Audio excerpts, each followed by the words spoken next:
Hello, DAF families. This is Sharon Ackah. We have been working through a series about disciplinary matters in special education law. Specifically, we are exploring manifestation determination reviews and all the associated provisions. I always recommend that you start viewing the legal assistance videos from the first video in the series and then walk through each of them. Yes, they certainly all stand independently and all provide information for your advocacy toolkit, but we do build on key concepts as we move through the video series. In this video, I will present some examples from case law to show you how MDRs work in practice. But before we do, how about I give you a quick recap of what we have discussed so far?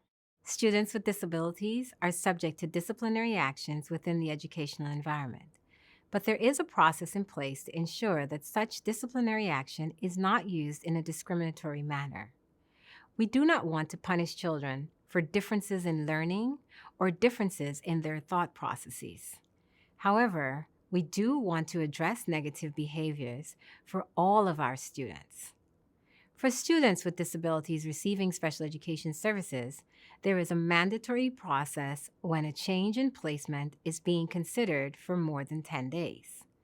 The process is called a manifestation determination review. We have talked about when that's necessary, what triggers a manifestation determination, who sits on the team for an MDR, and what happens when behavior is not found to be a manifestation. I encourage you to go back and take a quick look at the earlier videos in the series to learn about MDRs in more detail. Now, I want to give you examples. These are from real cases, which you can feel free to review as you will find the citations on the PowerPoint slides. Scenario 1. A student with an emotional disturbance, which caused her to be impulsive and combative, elopes from the classroom. In one of these incidences, she started a fire on the playground. In this case, there was evidence of a connection between the misconduct and the disability. So having made that connection, you should be thinking, yes, this is a manifestation of the disability and triggers the need for school intervention to address the behaviors. Maybe a functional behavior analysis, an intervention plan, or other activity on the school's part to curb that behavior. Let's look at scenario 2. In contrast to a case where there is a clear connection between the behavior and the disability, in this example, we've got an 11th grade student who suffers from anxiety. The student decides to do a weekend paintball raid on his school. It is a little difficult to see a direct connection between his actions and his disability. We don't see a manifestation here, just a case of bad judgment not related to the disability. Scenario 3. A student was suspended for 10 days, but was also placed on a shortened school day on a regular basis to eliminate afternoon behavioral problems. The decision to shorten the school day was made outside of the IEP meeting. The time outside the classroom counts as removals towards the 10-day threshold. A school cannot adjust the child's placement absent an IEP team meeting to determine whether removal falls within the child's individual needs. Let's look at scenario 4. A student with autism and ADHD alleged to have sexually assaulted a classmate was assigned to 112 days in an interim alternative education setting without first conducting an MDR. However, before the student could serve 10 days, the district reopened its investigation and revised its decision.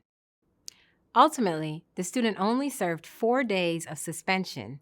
Therefore, the school district did not discriminate against the student. Scenario 5. In this last case, the district failed to schedule an MDR until the student had been suspended for 14 days because their tracking system for student discipline failed to alert them to initiate a timely MDR. This last example goes to the heart of why it is important for you as a parent to keep your own records of absences, removals from the classroom, etc. Make sure you're counting and remembering all the things that constitute removal from the classroom, even if it's for short periods of time. You know, I think it's pretty helpful talking through scenarios, so let's just do one more. Scenario 6. I've actually had a case just like this one, where a student is expelled for involvement in a school riot. The parents only requested an evaluation after the expulsion hearing was scheduled. Remember what we said. If the district does not know that there's a potential disability, they don't have an obligation to do an MDR. I think the big takeaway message in this one is that parents should request an evaluation in writing as soon as a disability affecting the educational journey is suspected. This puts the school on notice that the child may have a qualifying disability and may need services. Thank you for watching. If any of these scenarios resonate with you personally and you need help, please make an appointment with your legal assistance attorney. We have one more video to come in this series, and I do hope that you'll join me.